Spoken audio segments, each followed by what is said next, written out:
Hi friends and welcome to career cool the educational gurukul. हम लोग यहाँ करियर्स के बारे में बात करते हैं। डिफरेंट टाइप्स ऑफ करियर्स, उनमें किस तरह के सब्जेक्ट्स पढ़ाए जाते हैं, उन सब्जेक्ट्स का क्या रिलेशनशिप होता है रियल वर्ल्ड के साथ। तो आइए इस वाले वीडियो में हम लोग ये देख रहे हैं कि अगर आपको मर्चेंट नेवी में जाना है, बहुत ही अच्छा करियर है ये। और काफ़ी लोग इंटरेस्टेड रहते हैं क्योंकि काफ़ी हाई पेइंग करियर है। इसमें आपको दुनिया घूमने को मिलता है, प्लस जो आपकी फीस या जो आपकी सैलरी होती है वो टैक्स फ्री होती है।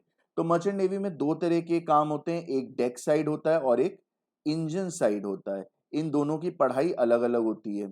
और जो डेक साइड की पढ़ाई होती है उसमें जो डिग्री मिलती है वो जनरली मिलती है। आप चाहें तो डिप्लोमा करके भी जा सकते हैं, बट इन जनरल आप बीएससी नॉटिकल साइंसेस की डिग्री पाएंगे इसमें। तो आज हम लोग देखेंगे कि बीएससी नॉटिकल साइंसेस में इंपॉर्टेंट सब्जेक्ट्स क्या हैं, क्योंकि ये पढ़ना बहुत ज्यादा जरूरी है। कोई भी चीज सीखने का तरीका यही है कि आप उसे पढ़ें, सोचें, ये एक तरीका है। दूसरा एक्सपीरियंस, कि आप डायरेक्टली वो करने लग जाएं और करते करते सीखें।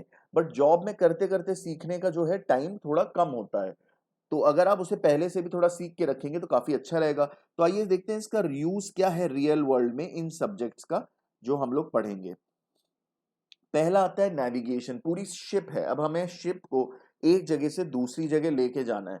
तो हम शिप का बनाना, शिप को चलाना, शिप के जो बाकी कंट्रोल्स हैं, ये सब पार्ट है डेक साइड का। तो जो डेक साइड में हाईएस्ट पोस्ट होती है वो एक्चुअली होती है कैप्टन की। और कैप्टन जो होता है उसकी जो फीस या जो उसकी सैलरी होती है वो लगभग $10,000, $10,000 होती है per month. Per month that means लगभग 7 लाख रुपए आज की डेट के हिसाब से होता है। तो इनका जो अगर आप काम देखेंगे नेविगेशन में, तो देखिए रडार कौन सी शिप्स आसपास हैं, तो इन्हें ये पता चलेगा अच्छा ये शिप इतनी दूर है। तो गाड़ी जैसा नहीं होता है मैन्यूवरिंग का, मतलब एक जगह से दूसरी जगह अगर मुड़ना चाहे तो गाड़ी जल्दी मुड़ती है, साइकिल और ज्यादा जल्दी मुड़ती है। बट प्लेन जो है उसे एकदम से आप अगर लैंड करना चाहे तो हर जगह नहीं लैंड कर सकते। वैसे ही शिप को अगर आप मोड़ना चाहे तो एकदम से हर जगह नहीं मोड़ सकते, उसका एक तरीका होता है, नहीं तो उसकी शिप की स्टेबिलिटी खराब हो जाती है। तो हमको रडार्स को देखना है, हमको पाथवे बनाना है कि हम कौन से डायरेक्शन में जाएंगे। और जैसे इस वाली फोटो में ये बैठ के सारे मॉनिटर्स पे देख रहा है, तो ये एक नेविगेशन ऑफिसर का काम है कि वो कैसे शिप को आगे लेके जाए। और डिफरेंट डेटा, चाहे सी से रिलेटेड डेटा हो या विंड से रिलेटेड डेटा हो या कोई शिप आ रही है उससे रिलेटेड डेटा हो, ये सब उसको जानना होता है नेविगेशन में। नेवल आर्किटेक्चर आपको पढ़ाया जाएगा कि एक शिप एक्चुअली बनती कैसी है। अगर आप देख रहे हैं तो ये देख रहे हैं नीचे इंजन रूम दिया हुआ है। तो एक जो इंजन रूम है, ये जो इंजन रूम है, यहाँ पे इंजीनियर्स काम करते हैं।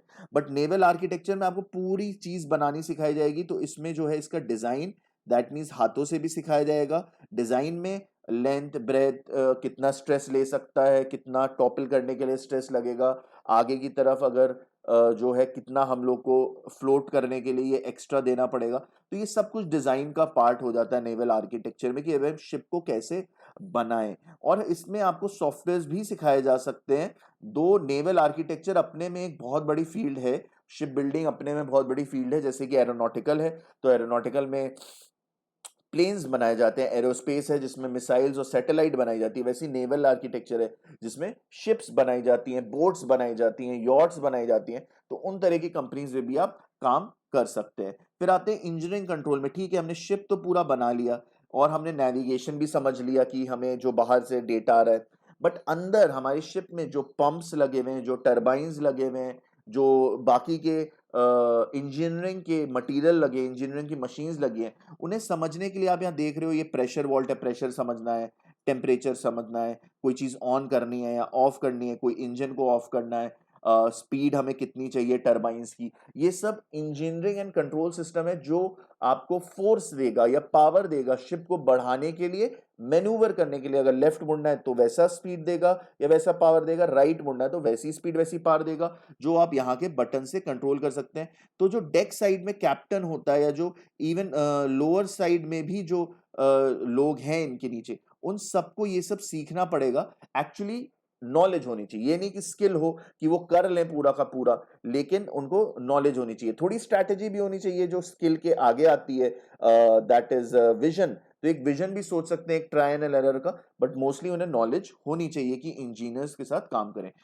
शिप स्टेबिलिटी का जो बेसिक फंडामेंटल है वो है फिजिक्स। तो आपको फिजिक्स के हिसाब से सिखाया जाएगा फ्री बॉडी डायग्राम जो एक्चुअली यहाँ पे बना हुआ भी है और यहाँ पे भी बना है, ये आपको समझना पड़ेगा। 12th में आप फ्री बॉडी डायग्राम में क्या बनाते थे कि कितने तरह के फोर्सेस लग रहे हैं, उस तरह के फोर्सेस से क्या वो रुका रहेगा या मूव करेगा। शिप स्टेबिलिटी एकदम उसी की तरह है, बस इसमें यह है क्योंकि शिप मूव भी कर रहा है तो उसमें एक अलग तरह का डायनेमिक भी है, तो डायनेमिकली हमें देखना पड़ेगा कि जब वो मूव कर रहा है तो उसमें कौन से फोर्सेस लग रहे हैं और वो कैसे स्टेबल रहेगा। और अगर वो स्टेबल नहीं रहेगा, देखिए मोमेंट बता रहा है कि कितना वो मोमेंट इधर की तरफ ले रहा होगा, तो हम कैसे उस इंजन को पावर देके उसे स्टेबलाइज कर सकते हैं। तो शिप स्टेबिलिटी बहुत इंपॉर्टेंट पार्ट है मर्चेंट नेवी का, बट ये पढ़ाया जाता है mostly to the navigation officers, that is the officer, deck side पे ज्यादा पढ़ाया जाता है। Lastly cargo related and exports related भी आपको पढ़ाया जाएगा। ठीक है, आपने शिप का बनना सीख लिया, चलाना सीख लिया, आपने उसके इंस्ट्रूमेंटेशन एंड कंट्रोल सीख लिए, फिर आपने उसकी शिप स्टेबिलिटी सीख ली। बट अब आते हैं और प्रैक्टिकल, और दुनिया में आते हैं। दुनिया में आएंगे तो आपको उसको एप्लीकेशन समझना पड़ेगा कि कार्गोस का, एक्सपोर्ट इंपोर्ट लॉस का, मैरीटाइम लॉस का, एनवायरमेंटल लॉस का, ये आपको समझना पड़ेगा क्योंकि यहाँ पे जैसे आप देख रहे हो ऑयल स्पिल हो रहा है तो ये सब अगेंस्ट मैरीटाइम लॉज होता है। अगर ऐसा होता है तो जो कैप्टन होता है शिप का, ही इज हेल्ड रिस्पॉन्सिबल। तो काफी बड़ी जिम्मेदारी इन पे होती है और उसी जिम्मेदारी के लिए ही इन्हें इतनी सैलरी दी जाती है। केवल शिप को चलाने के लिए एक जगह से दूसरी जगह इनको नहीं दी जाती, इनको इसलिए भी दी जाती है कि सारे maritime laws, environmental laws, cargo related technicalities, चाहे लीगल हो चाहे अकाउंट्स हो, प्लस एक्सपोर्ट रिलेटेड फॉर्मेलिटीज भी समझें। ठीक है, तो हम लोग आपको अपने चैनल पे बताते हैं करियर पाथ्स की आपकी कितनी सैलरी रहेगी, कितने साल बाद क्या जॉब प्रोफाइल रहेगा, आप कौन से डिपार्टमेंट में किस तरह का काम करेंगे, कंपनीज का रेवेन्यू कैसा है, वो स्टार्टिंग सैलरीज कहाँ से देती हैं, कितना देती हैं और कहाँ से हायर करती हैं। हम पर्सनालिटी एनालिसिस बताते हैं कि आपकी पर्सनालिटी कैसी है और करियर में किस तरह की पर्सनालिटी चाहिए और उसे मैच करते हैं। प्लस हम कॉलेजेस के बारे में बताते हैं। तो आप हमको फॉलो करिए यूट्यूब पे, जहाँ पे हम संडे एंड वेडनेसडे अपना एक लाइव शो करते हैं जिसमें हम आपके क्वेश्चंस लेते हैं।